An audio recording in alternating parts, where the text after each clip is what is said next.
Herkese merhaba, kanalıma hoş geldiniz. Bugün sizlerle Pinterest'te benim çokça beğendiğim bu ikili trabzan modelini birlikte yapacağız. Ben böyle yaza doğru hazır yaz gelmişken büyük boy bir plaj çantası çalıştım. Bunu sizlerle paylaşmak istiyorum yapımını. Tabanı böyle özel bir tabandır. Tüm malzemeleri aldığım tüm yerleri açıklama kısmına ekleyeceğim. Kolaylıkla ulaşabilirsiniz. Şöyle 37 santimlik oval taban üzerine kurdum modelimi. Modelimde iki renk kullandım. İsterseniz tek renk kullanabilirsiniz. İsterseniz iki renk kullanabilirsiniz. Şöyle Milano rafya ile ördüm bunu. İki renk kullandım. Lacivert ve krem rengini kullandım.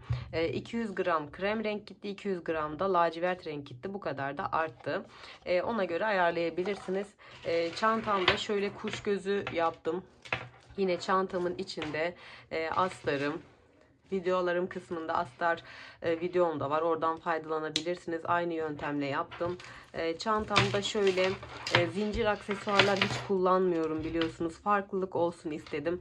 Bu modele de en güzel zincirli aksesuar yakışır diye düşündüm. Şöyle derili zincirli aksesuar kullandım. Bu şekilde çantam. İnşallah sizler de kolay bir şekilde yaparsınız. Hemen çantamın yapımına geçmeden önce ufak hatırlatmamı yapmak istiyorum. Arkadaşlar destekleriniz benim için çok değerli. Lütfen çantam hakkındaki fikirlerinizi yorum kısmında belirtirseniz çok sevinirim. Kanalıma abone olmak tamamen ücretsizdir. Sizin yorumlarınız, beğenileriniz, aboneliklerinizle ben de motive olarak sizlere yeni tasarımlar üretmeye çalışıyorum. Lütfen desteklerinizi esirgemeyiniz. Instagram hesabım Nescraft. Benim anlatımımla yaptığınız tüm çantaları beni etiketleyerek paylaşabilirsiniz. Ben de sayfamda paylaşabilirim. Hemen çantamın yapımına geçelim. Şimdi dediğim gibi ilk çantamı Milano rafya ile çalıştım. Fakat sizlere çok yeni, piyasada çok yeni olan ve benim çok beğendiğim bir rafya daha var. Ben şimdi bunlarla çalışacağım. Pelurum Bursa rafyası.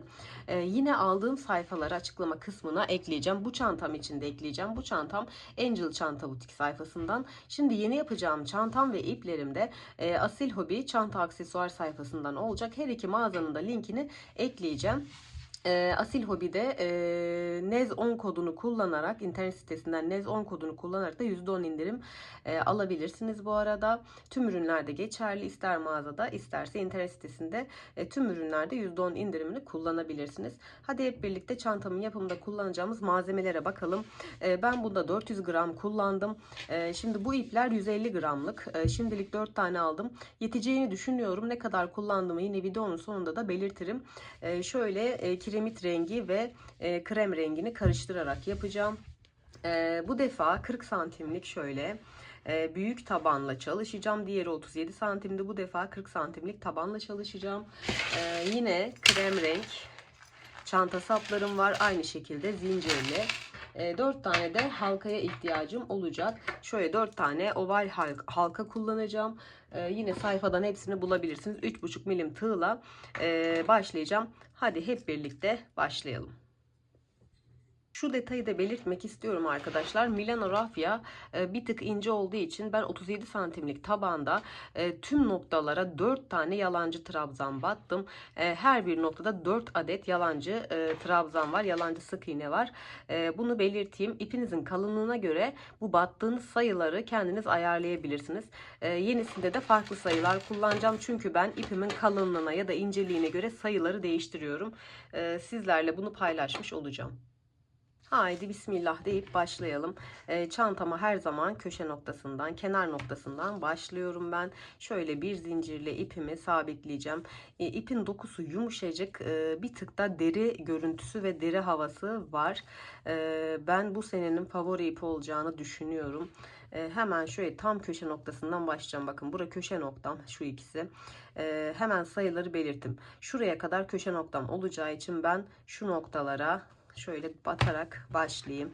Hemen şöyle yalancı sık iğne neydi? Pardon. İpi üstüne atıp tek seferde çıkarmaydı. Bu ilkini saymıyorum sayı olarak. Bu sadece sabitleme. İpimi üstüne atıyorum. Batıyorum. Bir tane yaptım. İpimi üstüne atıyorum, batıyorum. Tek seferde çıkardığım zaman yalancı sık iğne ya da yalancı trabzan diye geçiyor. 2 oldu. İpimi üstüne atıyorum. Tekrardan batıyorum. 3. İpimi üstüne attım, battım, çıktım. 4. 4 tane bir noktaya battım. İpimi üstüne attım. Arada zincir çekmiyorum. Tekrardan batıp çıkıyorum. Hepsini tek seferde çıkıyoruz. İpimi üstüne attım. Tek seferde çıkıyorum. Buraya da 4 tane batıyorum. İpimi üstüne attım. 4. Şimdi tam orta noktada bir ikisine dörder tane yalancı sık iğne yaptım. Şimdi bu noktaya geliyorum. Buraya 3 tane yalancı sık iğne yapıyorum. Malzemelerinizi aynı yerden alırsanız sayılarımız aynı olacaktır. Hiç şüpheniz olmasın. Ama farklı taban da kullanırken sizler sayıları kendinize göre ayarlayabilirsiniz. Burada önemli püf noktası sıkma yapmaması. 4 battım, buna 3 battım. Şimdi buna ve buna 4 batacağım. 2 tane 4 batacağım. İkişer tane 4 batıp geliyorum. Yine aynı şekilde 4 yalancı sık iğne yaptım. 3 yalancı sık iğne, bir iki tane daha dörtlü grup halinde yalancı sık iğne yaptım. Şimdi buradaki sayılarımız farklı olacak. Bu köşe noktasına geldiğimizde yine 4 4 3 4 4 3 4 4 diye gidecek. Aynı şekilde. Şimdi burada 3 tane 3 bir tane 2 şeklinde gideceğim ben arada. Eğer sıktığını fark ederseniz hemen sayıyı arttırabilirsiniz. Bu şekilde 2 3 tekrar üçlü grup yapacağım. 1 2 3 bir tane daha üçlü grup yapacağım. 1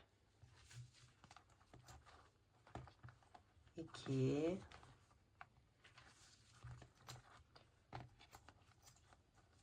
3 bu şekilde 4 4 3 4 4 3 tane yaptım. Şimdi 2 yapacağım.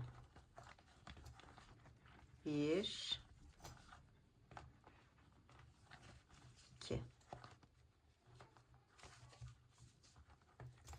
tekrardan 3 tane üçlü trabzan grubu yapacağım. 1 2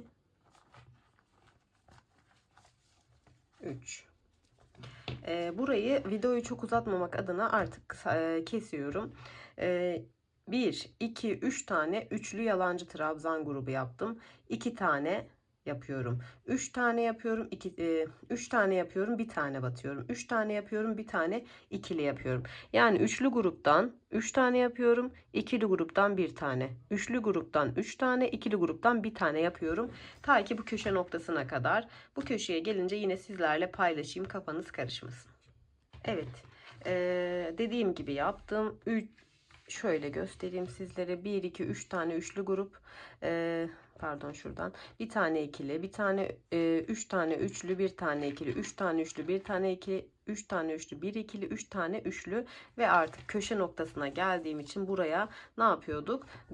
2 tane dörtlü grup batıyorduk. Hemen onu da sizlerle yapayım. 1 2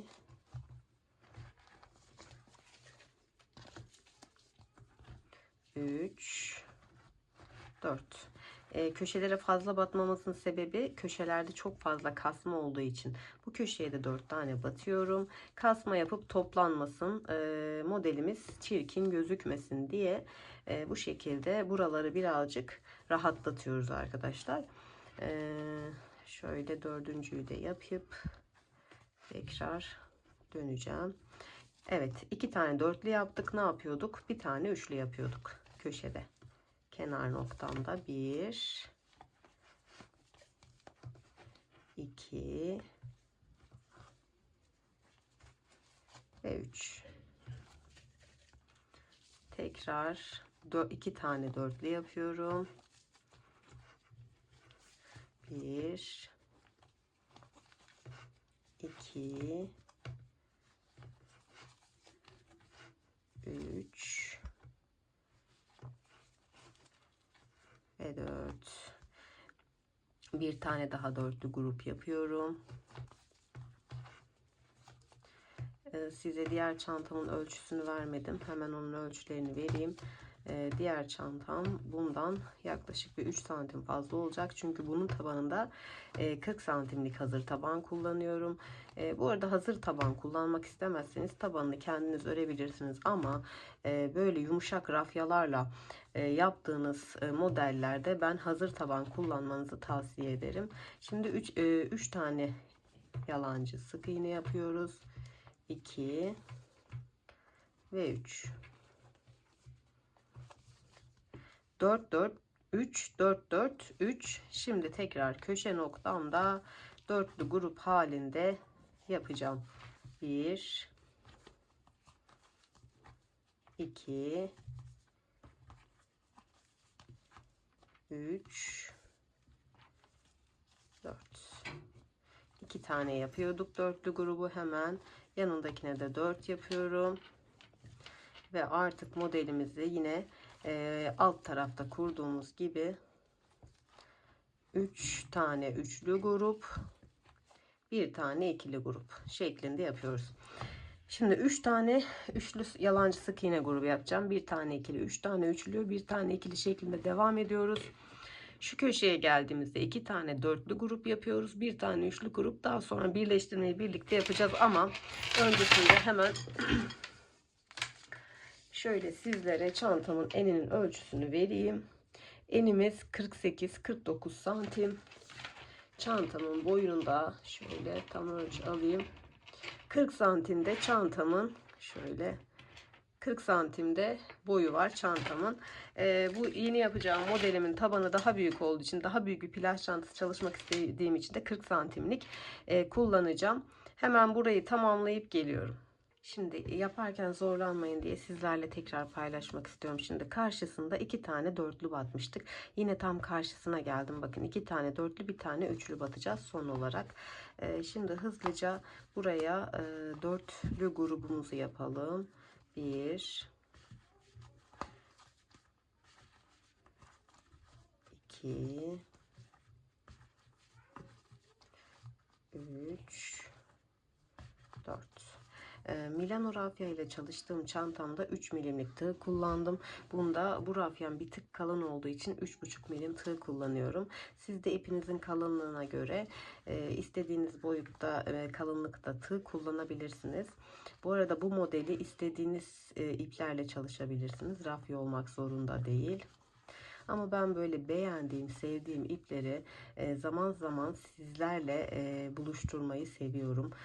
Çünkü ben yeni iplerle çalışmayı seviyorum. İstiyorum ki bunları da sizlerle paylaşayım. Şimdi buraya da son olarak son kalan noktaya üçlü grup yapıyoruz. Ve artık burada birleştirmemizi yapıyoruz. Bakın ilkine batmıyoruz. Oraya sabitlemek için kurduğumuzdu. Hemen şöyle, pardon, ilkine batıyoruz çünkü ilk kurduğumuz şuydu. Hemen şöyle ilk oluşan sık iğneye batıyorum. Şöyle ilmek kaydırmamı yapıyorum. Bu şekilde. Şimdi artık model kurmaya geçiyoruz.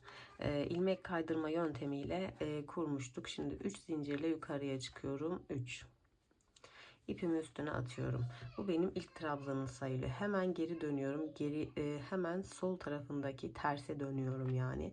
Ters yönümdeki sık iğnenin tepe noktasına batıp şimdi buraya ikili trabzan yapıyorum bu şekilde. İpimi üstüne atıyorum. Bakın sıradaki sık iğnem bu tepe noktam. Bunu atlıyorum. Hemen ikinci tepe noktasına batıyorum. Şöyle ikili trabzan yapıyorum. İpimi üstüne atıyorum. Tekrar atladığıma dönüp oraya da bir tane ikili trabzan yapacağım. İpimi bir tık gevşetiyorum bu şekilde. İpimi üstüne atıyorum. Sıradaki batacağım sık iğne bu. Bunu atlıyorum. İkinci sık iğneye geçiyorum. Buraya bir tane ikili trabzan yapıyorum. İpimi üstüne atıyorum ve dönüp tekrar atladığım sık iğneye de bir tane ikili trabzan yapıyorum. İpimi bir tık burada gevşetip diğer trabzanımla aynı boyda olmasına dikkat ediyorum. Birinci sık iğnem, ikinci sık iğnem. Birinciye atlıyorum, ikinciye bir tane ikili trabzan yapıyorum. Tekrar ipimi üstüne atıp dönüp arkada bıraktığım tepeye bir tane daha ikili trabzan yapıyorum. Aynı şekilde işlemimiz devam ediyor. Modelimiz tamamen bundan oluşuyor. İkinci sıraya nasıl geçilir? İp değiştirirken ne yapmamız gerekir? Hepsini sizlerle paylaşacağım. Şimdi sıra sonuna kadar sık iğnelerimizin tepesine bu şekilde yapıp geliyorum. Evet, sıramın sonuna geldim. Bakın çantamın etrafını böyle dolandım. Sıramın sonuna, yani başlangıç noktama geldim. Şimdi 3 zincirle yukarıya çıkmıştık modelimizde ve terse ikili trabzan yapmıştık. Şimdi o zincirin 3. tepesine şöyle bir ilmek kaydırma yapıyoruz.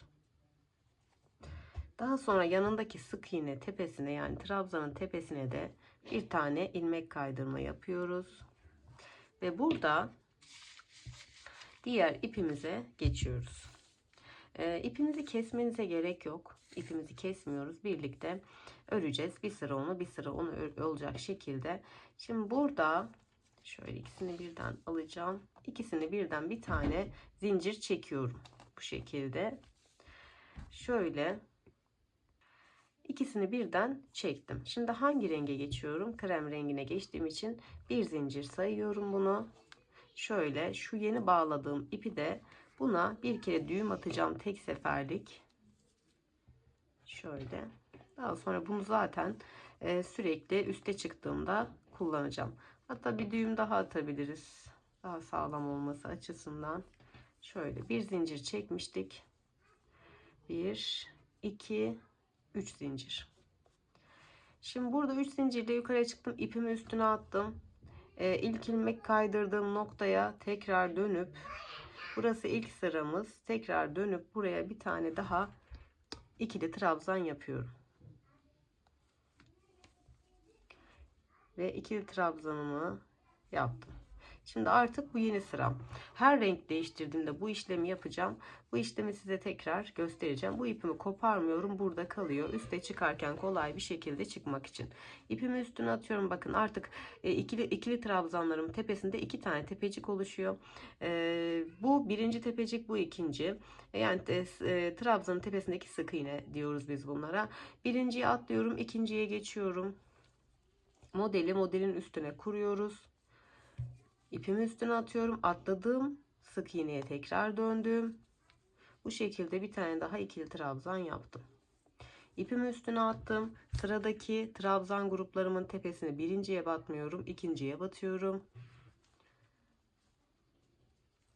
İpimi üstüne atıyorum. Tekrar atladığıma dönüp oraya da bir tane ikili trabzan yapıyorum.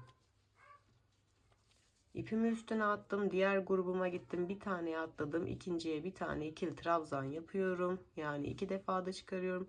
İpimi üstüne atıp tekrar atladığıma dönüp ikili trabzanımı tamamlıyorum. Bu şekilde sıra sonuna kadar gidiyorum. Evet, sıramın sonuna geldim arkadaşlar. Burayı dikkatli izlemenizi tavsiye ederim. Çünkü artık model birbirini sürekli tekrar ettiği için videoyu çok uzatmak istemiyorum. Tüm sıra başlarında, sonlarında bunu tekrarlayacağız. Modelimiz bir alttaki modelin üstüne kuruluyor. 2 tane tepesi var. Birinciye atlıyorum, ikinciye bir tane ikili trabzan yapıyorum. İpimi üstüne atıp dönüp tekrardan atladığıma da bir tane ikili trabzan yaparak modelimi kurdum. Şimdi sıramın başında 3 zincirle yukarıya çıkmıştım. Geri dönüp tekrar ilmek kaydırma yaptığım yerden bir tane ikili trabzan almıştım. Üçüncü zincirimin tepe noktasına bu şekilde batarak ilmek kaydırmayı yapıp sırayı birleştiriyorum. Hemen yanındaki sık iğneye de bir tane ilmek kaydırma yapıyorum. Şimdi burada ip değiştirmem gerekiyor. Her sıra, yeni sıra başında bunu yapmamız gerekiyor. İp değiştirirken de ne yapıyorum? Ben şöyle iki ipimi birlikte böyle sarıp bir tane sık zincir çekiyorum bu şekilde. Daha sonra hangi renge geçeceksem onu alıyorum. Şöyle bir tane zincir çekiyorum. Şunu da şöyle sıkarak burayı sabitliyorum. İsterseniz tabi direkt kahveyi alabilirsiniz. Onu da şöyle yapayım. İsteyen öyle de yapabilir. Şöyle, pardon, şunu söküyorum. Şimdi yeni ipe geçeceğim. Yeni ipim kiremit rengim. Burada hemen kremi sıkıştırıyorum. Bunu da yapabilirsiniz. Hiç fark etmiyor bu arada. 1, 2, 3 zincirle tekrar yukarıya çıktım. Bunu yaptığınızda burası bir tık gevşiyor. Ben o yüzden ikisini birden örüyorum ama size göstermek adına bunu da böyle yapayım. İpimi üstüne atıyorum. Az önce ilmek kaydırma yapmıştım. Bakın. İlmek kaydırma yaptığım noktaya bu şekilde tekrar giriyorum. Şöyle. Çok sıkı yaptığım için ilmek kaydırmayı giremedim. Şöyle ilmek kaydırma yaptığım noktaya giriyorum. Çıkıyorum ve ikili trabzan yapıyorum. Yeni sırama da bu şekilde başlamış oldum. İpimi üstüne atıyorum. Her bir örneği bir önceki örneğin üzerine kuruyoruz. Bir tane atlıyorum. İkinci tepeye gidiyorum. Bir tane ikili trabzan yapıyorum. Tekrar dönüyorum. Diğerine de bir tane ikili trabzan yapıyorum. Bu şekilde örneğimi kurmuş oluyorum. İpimi üstüne atıp bir sonraki tepeciye gidiyorum ve dönüp atladığım sık tepeye bir tane ikili trabzan yapıyorum. Konuşamıyorum. Şöyle modelimiz böyle olacak. Bu arada birkaç sıra sonra bu dönecek artık kendiliğinden. Modelimiz bu şekilde arkadaşlar. Daha fazla göstermeye gerek yok. Ben bunu yaklaşık 40 santim kadar öreceğim. Sonraki aşamaları, çanta sapını nasıl taktığımı, kuş gözünü nasıl taktığımı hepsini sizlere göstereceğim. Şimdi yaklaşık bir 40 santim örüp hemen geliyorum. Evet, çok büyük boy plaj çantam artık kadrajıma sığmıyor. Toplamda 27 sıra ördüm. Ölçü verecek olursam da 41 santim oldu. Ben 40 demiştim ama 41 santim oldu. Ben oldukça büyük bir plaj çantası istiyorum. O yüzden de olabildiğince yapmaya çalıştım. Bu arada ipim çok bereketli çıktı arkadaşlar. Bir tane krem kullanmıştım, bitirdim. Bir tane kiremit kullanmıştım, bitirdim. Bunlar da ikincileri. Yani 4 tane gitmiyor. Bir buçuk şeklinde gidiyor. İp gerçekten çok bereketli ve bu durum benim çok hoşuma gitti. Yani bereketli ipleri çok severim. Bol bol projede kullanmak için artacaktır. Şimdi artık çantamı istediğim boyuta ulaşana kadar ördük demiştik. Hemen birleştirmemi yaptım. Bir zincirimi de çektim. Şu ipimi ağız kısmında yürüterek kullanacağım. Şöyle iplerimi karıştırdım. Ağız kısmına da krem rengini kullanacağım. Ters sık iğne yöntemini yapacağım. Önümdeki ilk sık iğneye ters şekilde gidiyorum. Biliyorsunuz ben solağım. Yön sizi şaşırtmasın. Siz de örgünüzün ters kısmına gideceksiniz. Şöyle bir tane sık iğne yapıyorum. Terse gittiğimiz için burada ağız kısmını topluyor bu yöntem. Şöyle şu diğer ipimizi de kendimizde yürütürsek daha sağlam bir ağız olacaktır. Şu şekilde terse doğru giderek videomuzu, çantamızın ağız kısmını tamamlayalım. Şu biraz sizlerle öreyim. Ben solak olduğum için yön sizi lütfen şaşırtmasın, dediğim gibi siz normal yaptığınız yönün tersine Normal sık iğne yapacaksınız sadece. Ve inanın bu çantanın ağız kısmına çok güzel bir şıklık katıyor. Zamanla oluşan deformeleri sevmediğim için bu çantamızın ağız kısmını toparlıyor ve uzun ömürlü olmasını sağlıyor. Bu şekilde ipimizi de kendimizde yürütürsek bir tık daha tok bir doku yakalayacağız. Çantamın ağız kısmında bu şekilde yapıp hemen geliyorum. Evet, şimdi çantamı bitirdim ağız kısmında. Nasıl birleştirdiğimi de sizlere göstermek istiyorum. Bu da ikinci bobinlerim. İkinci bobinden artan iplerim. Artan ipleri her zaman çok severim. Şöyle ipimi kestim. Son birleştirmeyi sizinle yapmak istiyorum. İplerimi açabilirsem. Şöyle. Tersten sık iğne yapıyorduk. Sonuncuya da battım. Şu şekilde son noktaya da battıktan sonra artık burada ipimi çıkarıyorum. Bakın son noktam. Daha önce ilk başladığım noktam, bu da son sık iğnemdi. Hemen ipimi buradan çıkarıyorum.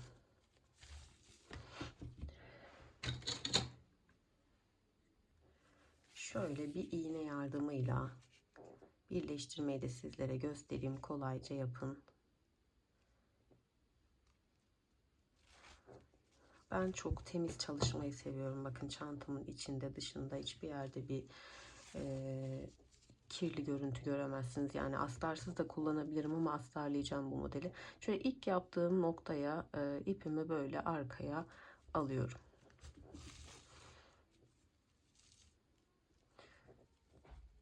Şu şekilde aldıktan sonra şu boşluğu da kapatmak için tekrar önden arkaya giriyorum. Boşluk gözükmesin diye. Bakın şöyle yaptım. Şimdi burada bir kere daha ip önden arkaya iğnemle yapıp sabitleyeyim. Artık burada ipimi arkadan gizleyip koparacağım. Yine aynı şekilde bunu da içten gizleyerek koparacağım. Daha sonra da çantamı astarlayıp artık çantamızın süslemesine geçeceğiz. Astarlayıp geleceğim. Astarımı size göstereceğim. Yine astar videom mevcut kanalımda. Kolaylıkla hiç astar yapmayı bilmiyorsanız bile yapabilirsiniz. Dikiş makineniz yoksa bile gösterdiğim teknikle çok güzel, kolay astarlar yapabilirsiniz. Hemen çantamı astarlayıp geliyorum. Evet arkadaşlar, şimdi sizlere şöyle ufak tefek pratik bilgiler paylaşacağım. Ben astarımı bakın bu şekilde diktim. Şöyle alan açayım. Şöyle cepli, güzel bir şekilde diktim. Sizler de yapmak isterseniz yine YouTube'da videolar kısmında astar videomdan faydalanabilirsiniz. Ben çantama kuş gözü taktım. Benim çıt çıt ve kuş gözü aparatım var. Sizlere şöyle göstereyim. Çıt çıtı nasıl taktığımı daha önce YouTube'da göstermiştim. Bunların çıt çıt ve kuş gözü kalıpları farklı. Şimdi bir taneyi de sizlerle yapmak istiyorum ben. Şurada bakın kumaşa aparatın rahat şekilde geçeceği kadar bir delik bıraktım. Şöyle yapacağım. Burada zaten modelimizin kendinden oluşan bir açığı var. Bunu böyle yerleştiriyorum. Daha sonra diğer malzememi de alayım. Şöyle bir pulumuz var. İçten de pulumuzu yerleştireceğiz. Şu kumaşı iyice açık alandan alıyoruz. Daha sonra bu pulumu içe dönük bir kısmı var. Bunu da buraya yerleştiriyorum. Tabii kumaşı iyice parmağınızla, tırnağınızla şöyle kenarlara sıkıştırmanız gerekiyor. Daha sonra şöyle yapıp daha şöyle yerleştiriyorum kalıbıma. Çok fazla güç gerektirmeyen güzel bir pratik. Şöyle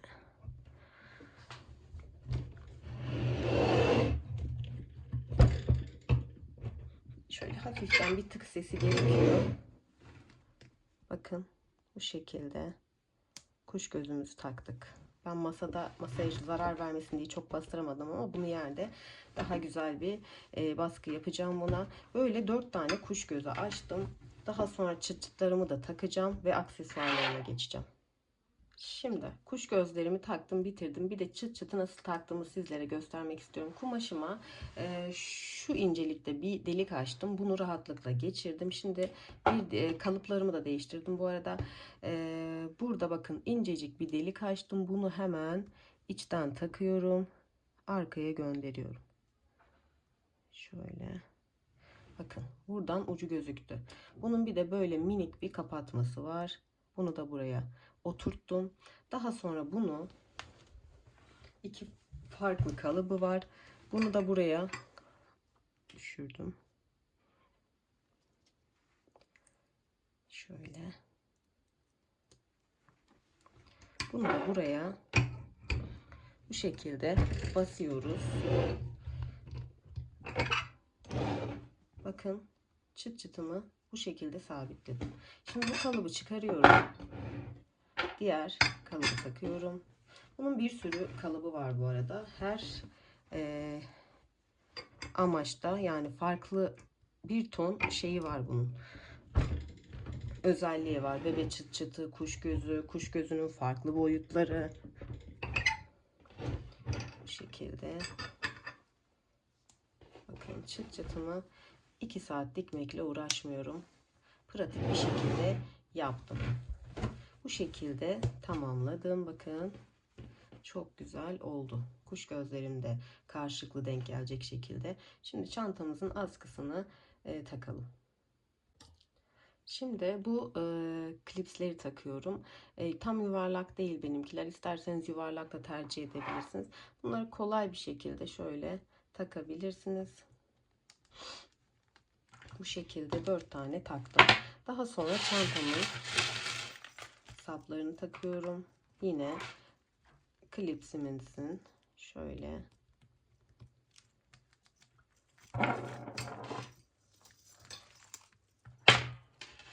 bu şekilde çantamın saplarını da takıyorum. Şimdi çantamın sapını da taktım bu şekilde. Çantam oldukça büyük ve istediğim gibi bir çanta oldu. Ben çok beğendim. Çantamın uzunluğu 41 santim demiştik. Bir de size eninin ölçüsünü vereyim. Eni de 50-51 santim. Şöyle göstereyim sizlere de. 50, 50 buçuk, 51 diyebiliriz. Yani oldukça plaj için tam kullanışlı bir boy oldu. Çok güzel oldu. Ben çok beğendim. Tabii detaylı fotoğraflarını yine Instagram hesabımdan bulabilirsiniz. Yine YouTube kapak fotoğrafını ekleyeceğim. Çantam hakkındaki fikirlerinizi yorum kısmında belirtmeyi unutmayın. Desteklerinizi esirgemeyi unutmayın. Yaptığınız projeleri bana Instagram'dan atarsanız sizleri hikayeme eklerim. Bir projenin daha sonuna geldik. İnşallah daha farklı, daha güzel projelerle tekrar görüşmek üzere. Hoşça kalın.